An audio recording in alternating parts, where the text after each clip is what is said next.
All right, this is the first of our webinar series on the thyroid patterns and the 5 different things that you can focus on to address those thyroid patterns. I'm not going to get into crazy depth with the physiology because I think it just goes over people's heads and it kind of turns them off to the complexity of the thyroid. But luckily, there are these 5 different things that you can do to address every single one of those categories. Some are more influential to certain people than others, but if we can do these 5 things, then we can hit about 90% of what you should be doing for your thyroid. All right, so going into it, there are some basics that you kind of need to know, or maybe you're not interested in this, but very quickly we're going to go through it. The TSH, your thyroid stimulating hormone, is the most commonly ordered piece of blood work that you can see on your thyroid. It is the gasoline that stimulates your thyroid to make more hormone. So if you don't have enough of that, then obviously you're not going to make enough hormone. That's category 1. It's super basic. T4 is the majority of thyroid hormone that is produced. So when you see that marker, that is an important marker because it's 90+% of the hormone coming from your thyroid. T3, however, is a little bit more important from the aspect of that is the active and usable form of your thyroid hormone.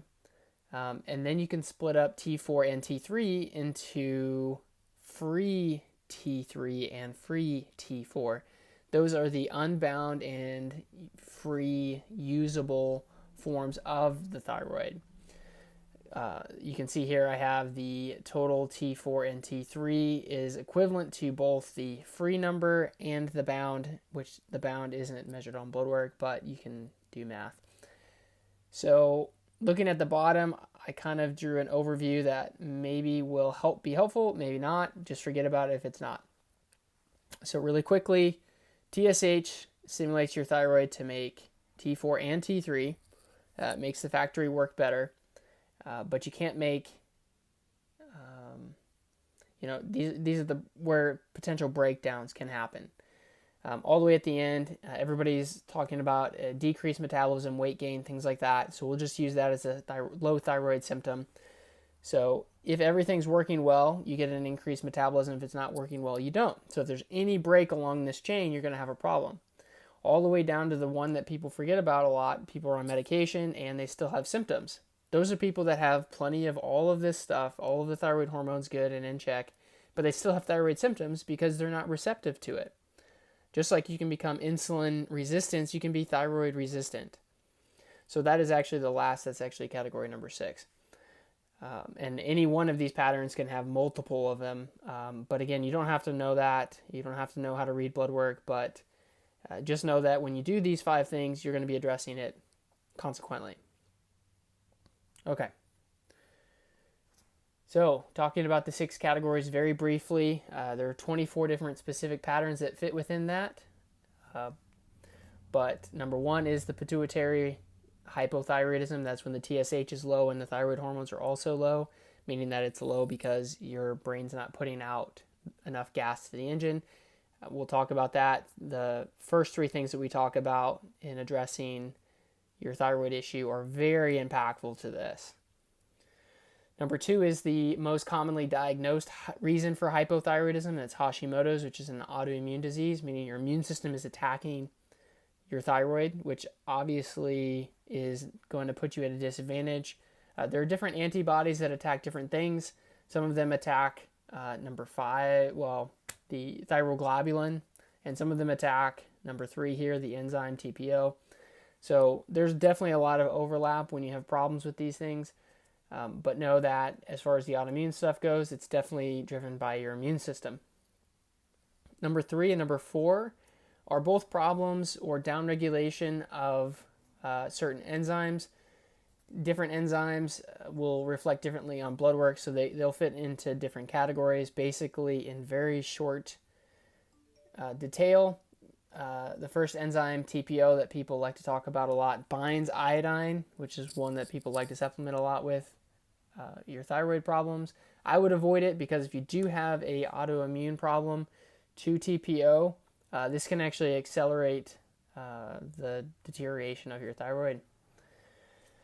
So TPO binding iodine, which is, when you have T4 and T3, it's the number of iodines that are binded to the hormone, to the protein thyroglobulin, and that's what make up T3 and T4. So if you have problems with that, you're not attaching iodine to the hormone, you're not making enough because of that. With 5D, you are converting T4 into reverse T3 and T3. So it's just a way that your body can either make more T3 if it's upregulated. If it's downregulated, you're going to be making less T3. So obviously that would be reflected in blood work. You would see elevated reverse T3 and you'd see depressed total T3 and free T3. Number 5, you'll be looking at not as common of a pattern, but if you're on hormone replacement, you see it a lot. People have PCOS, things like that. Basically, the free numbers, both free T3 and T4 will be low, but the total numbers will be fine. And the TSH could be fine because the total numbers are fine, but that's going to lead to decreased metabolism, low thyroid symptoms, basically, because while these are fine, T4 and T3, the free versions are low. And so you have less hormone impacting those receptors, and you're going to have low thyroid symptoms, despite having normal blood work from these common blood markers. And number 6 is what we talked about, thyroid resistance, thyroid hormone resistance. That's when the cells stop responding to the hormone despite having plenty. Sometimes you have hypothyroid patients that start off with a hyperthyroid pattern that later become hypothyroid because of this. All right, here are the 5 very fundamental things that you need to look at when you're talking about a thyroid problem.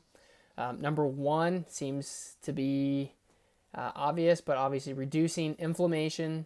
Number 2, stabilizing blood sugar. Number 3, controlling stress hormones. Number 4, dysbiosis, which is an imbalance in the gut, good and bad bacteria, or even talking about fungal issues. And number 5 is filling in nutrient gaps, which we'll talk about at the very end, after we've kind of addressed things that run you down on those nutrients. So speaking of the supplements that we're going to talk about, the priority is to address nutrient drains. So the nutrient drains are these top 4 things. These are things that run you down on nutrients because, in order to reduce inflammation, it requires magnesium, zinc, B6 to turn your good fats into fish oil.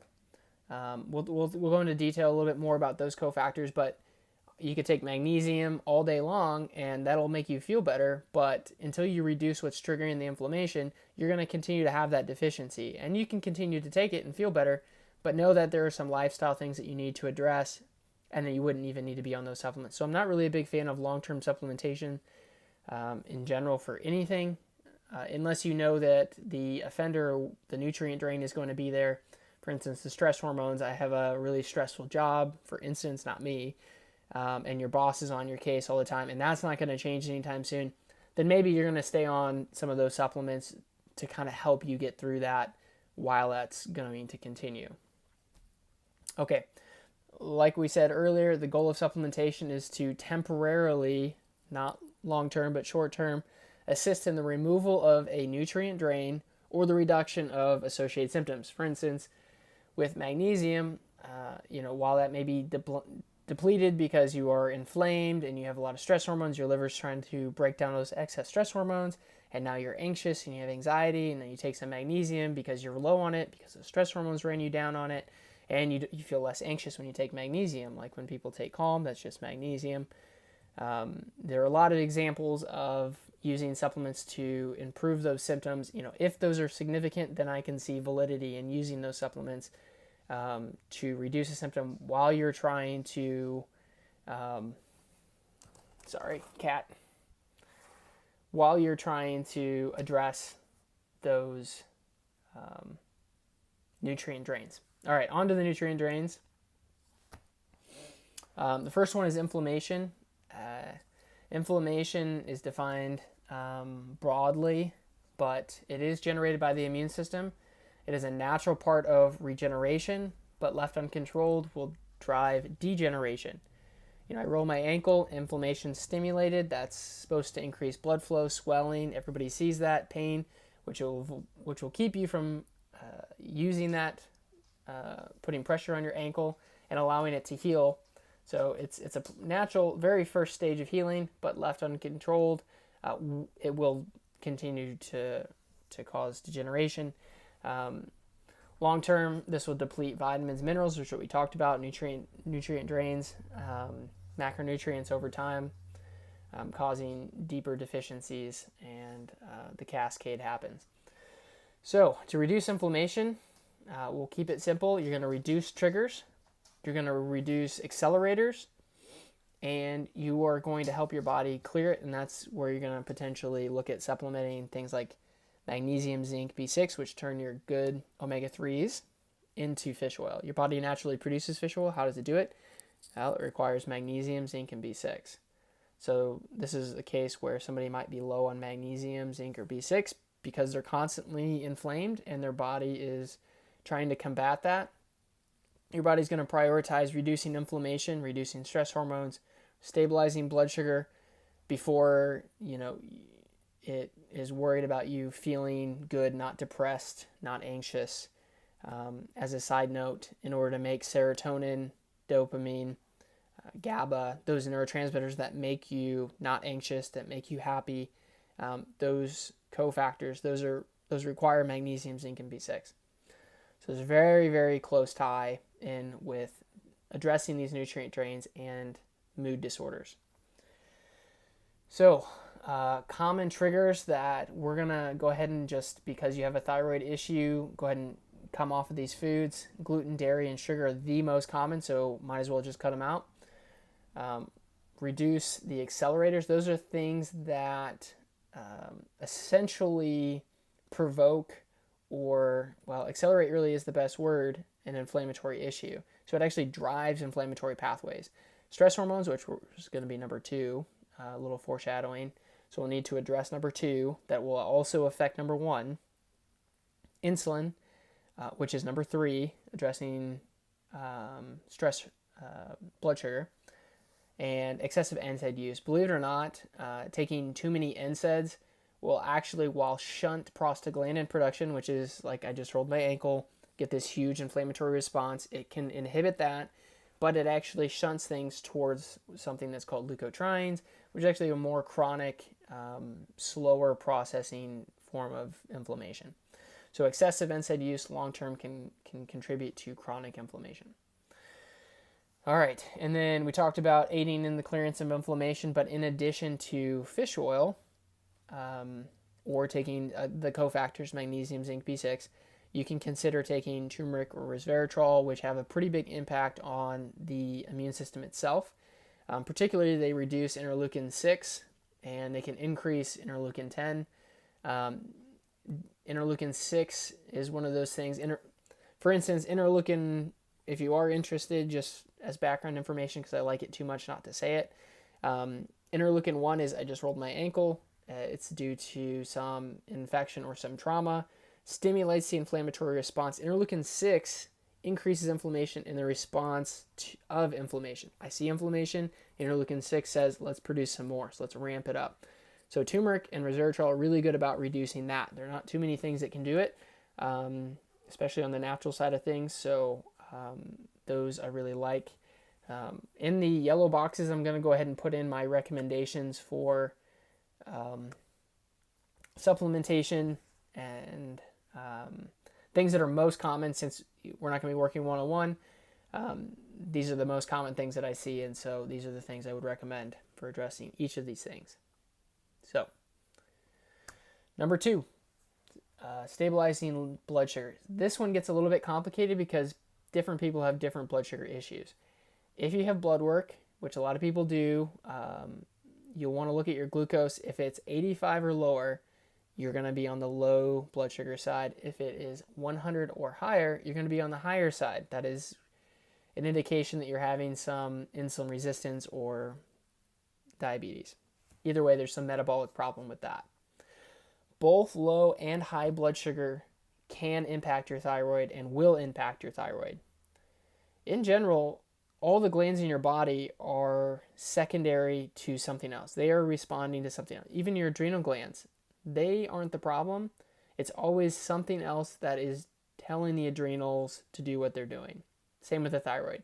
There's always it's a receptive organ. It's looking for signals all the time. It's being told what to do.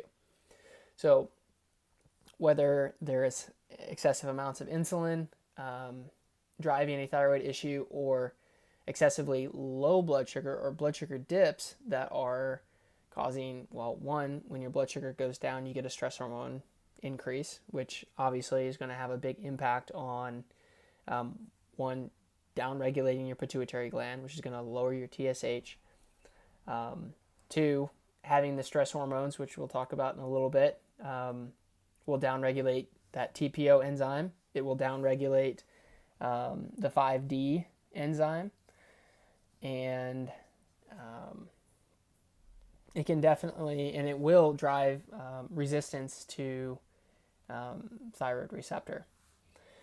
So if you don't have those blood markers, what you can look at are the symptoms associated with that. So very commonly, you're going to see somebody that wakes up between 1 and 3, wide awake, can't fall back asleep, is somebody who's getting a blood sugar dip in the middle of the night. Cool thing is, once you address, when we get to the bottom of the slide here, within a week or after a week of following all of this, you shouldn't be waking up in the middle of the night anymore. You'll notice that you get stability with your blood sugar pretty quick. To get the long-term effects, when you're trying to address the pituitary issue, you kind of need to stick with it for longer, but at least the waking up in the middle of the night part, that gets better pretty quick. Somebody who's getting hangry, if they go too long without eating, they're definitely having a blood sugar issue, specifically low blood sugar. I almost always see this person either avoids breakfast or they eat something really light like oatmeal or cereal, maybe a piece of fruit. Both insulin issues or high blood sugar issues and low blood sugar issues have mood problems. I very commonly see anxiety in people with low blood sugar. These people tend to be more underweight than, definitely not typically overweight, although it can happen. But just as a general rule of thumb, you tend to see them to be more underweight. In high blood sugar, you're going to see them to be more overweight. You're going to see those people are more lethargic after meals. They're not responding to the insulin that's being produced to the increased amount of glucose coming in. I do see depression more often with those people, but they can happen across either one. So that's not really a hard and fast rule, but just something to maybe help you decide which spectrum you are. So how you address it, no matter what, in the middle, you're going to be eating about 100 grams of protein a day. You want to eat your lean body weight, which is hard for people to measure in grams of protein daily, but 100 grams, even a little old lady, is around 100 grams of protein a day. So at least that's a good starting spot. If you're on the low blood sugar side, if you have the hypoglycemic tendencies, you're going to eat 3 balanced meals. They're going to be 5 hours apart, and you're not going to do any snacking. These people tend to snack, and they tend to have their smallest meal in the morning, and they tend to have bigger meals later in the day, and they're eating desserts for sure. Everything, if you're going to have a carbohydrate-rich meal, it needs to be surrounded by fats and proteins. I would avoid intermittent fasting, although I think it can be done. It's much more difficult, and you have to be much more strict with what you're doing and what you're eating. These particular people need to avoid overtraining or excessive exercise. Believe it or not, exercise does drive that HPA axis because it is driving stress hormones. So in this case, you kind of want to avoid excessive exercise. You can continue exercising. Some people actually take you off exercise completely, but I'm okay with moderation. This might be a good time to deload if you're a big time athlete. So in the high blood sugar side, no sugar at all. You need to avoid insulin surges. Anything that's going to spike insulin, you need to avoid. In this case, intermittent fasting is okay. In fact, probably beneficial. When you have insulin resistance, you need to empty the cell of glucose. And so one way of doing that is removing things that fill the cell up with glucose. Sugar does that pretty quickly. And another way is to squeeze that cell and empty it of glucose, and that's with exercise. If you're already walking 10 minutes a day, then you need to be doing 20 minutes a day. You need to be doing linear progressive exercise. So you need to continually put more demand over time. You need to probably work with a personal trainer or somebody that can keep you accountable and also help modulate that exercise for you. And going into the gym and doing the same things every day isn't what we're talking about. You need to, if you're lifting a 5-pound dumbbell today, next week you need to be doing 7.5, or you need to be doing 10, or you need to take that 5-pound dumbbell and add one more rep. That's how you get change. Okay, we could talk about blood sugar forever, but that's a really good start. Supplements, again, it's going to be a little bit different, some the same, some different. When we're talking about low blood sugar, definitely going to be running down on the magnesium, zinc, B6 nutrients to push and pull. One, when the blood sugar drops, you get increased amounts of stress hormones. Your body requires, your liver requires magnesium, zinc, B6 to break those hormones down. Now you have less available nutrient drain. There you go. So if you want to supplement with the cofactors, there's the magnesium, zinc, B6, most common by far. Artichoke extract, glucuronic acid, that is actually made with, you can use magnesium, zinc, B6 to make that, and that is glucuronic acid, actually one of those things that helps break down stress hormones. So it can be really helpful in somebody who has a blood sugar issue. All right. A low blood sugar issue in particular. All right. With the high blood sugar, you want to look at chromium, lipoic acid. I spelled that wrong. Lipoic acid. And berberine are all things that are known to improve insulin sensitivity. So in the yellow boxes, I put what I recommend. Berberine, artichoke extract over here for the low blood sugar, and then magnesium, zinc, B6 is going to be beneficial for people in all of the categories. All right, next, reducing stress hormones. Stress hormones are called such because they increase due to some sort of stress response. That can come from emotional, which would be like the family or job. Chemical, which would be like low blood sugar or inflammation, which are two things we've already talked about. Or physical. So I stub my toe, I get an increased amount of cortisol because I just created some pain. All right. So it's very difficult to control the stress that you're getting from your boss, and it's very difficult to control stubbing your toe, but it is relatively easy to control and work on blood sugar and inflammatory issues. So that's where those previous two things are very important, and they're foundational in addressing all of these things because of how impactful they are across every thyroid pattern. So one thing that very quickly you can suggest for the emotional component is dealing with those emotions, focusing on a feeling of appreciation, working on your HRV, your heart rate variability. You can think of a feeling of appreciation, let it start in your heart and let it radiate across your whole body, and do some diaphragmatic breathing while you're doing that. If you have chronic pain, obviously that's going to be a chronic stimulator of stress hormones, so you need to address it. Obviously, chiropractic, physical therapy, work with somebody that knows what they're doing when addressing chronic pain. Anybody that does systems healthcare is a huge plus in my book. So anyways, goes without saying, you should be addressing that. Number four, dysbiosis. There's a lot to talk about here, so we're going to try and keep it brief. Dysbiosis, if you don't already know, is an imbalance between the good and the bad microbes that are found naturally in your gut. That'd be the good bacteria, the bad fungus, whatever it is, there's an imbalance. Little known fact, 20% of the T3, the active thyroid hormone, is converted in the gut. I've got my animals all over the place. So having a good, healthy microbiome is important for allowing that conversion to happen like it should. All right. So most commonly, there's an overgrowth of the bad microbes than there is a underdevelopment of the good. So taking probiotics aren't as helpful for most people, unless you've just come off antibiotics or something that just totally destroyed your entire microbiome. Most of the time, people will need to take an antimicrobial like Malia or Morinda or something like Golden Thread.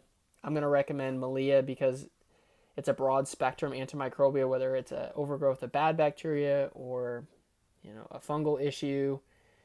Those things are going to get addressed through removing, with taking Malia. It's also an antiviral as an added benefit. All right. The other importance of addressing dysbiosis is that it is essentially an inflammatory factory. People that have an autoimmune issue, I see all the time, come in with a perfect diet, and yet they still have gut symptoms or they still have inflammation, and their blood work comes back, huge CRP numbers. Why are they inflamed if they have a perfect diet and they're barely eating anything? Well, one, a lot of them have blood sugar issues, but two, they have a gut issue that hasn't been addressed yet. Even though they're taking a probiotic, they haven't looked at overgrowth issues. If you have any symptoms like bloating, diarrhea, constipation, gas, indigestion, reflux, I would definitely take a look at addressing this. There are a lot of different things that can go wrong, but Malia, and then considering removing aggravating foods, in addition to the dairy and gluten and sugar that we talked about earlier, removing breads, yeasts, and other fermented foods can be very helpful, especially in a fungal issue. But if you don't know one way or the other, taking those out will be a good start. If you do bloat a lot with carbohydrates, you might have a SIBO issue or a small intestine bacterial issue. If you have IBS issues, a lot of times following a low FODMAP diet will also help. So basically getting rid of what's aggravating the overgrowth and then also addressing the overgrowth with an antimicrobial like Malia. Okay, moving right along. All right, number 5, filling in the nutrient gaps. Obviously addressing the nutrient drains, most important, but here's some really common things that people talk about with thyroid, and maybe this helps you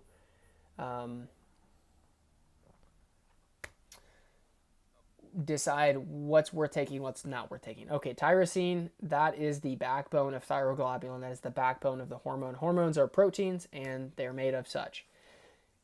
Generally, I see that as long as someone's eating enough protein, they're very unlikely to have a tyrosine issue. Even though it's a very helpful amino acid, I don't see that it's worth the money to spend if you just eat enough protein and make sure that you're doing well with that. So we're just going to stick with our previous recommendation of 100 grams of protein daily.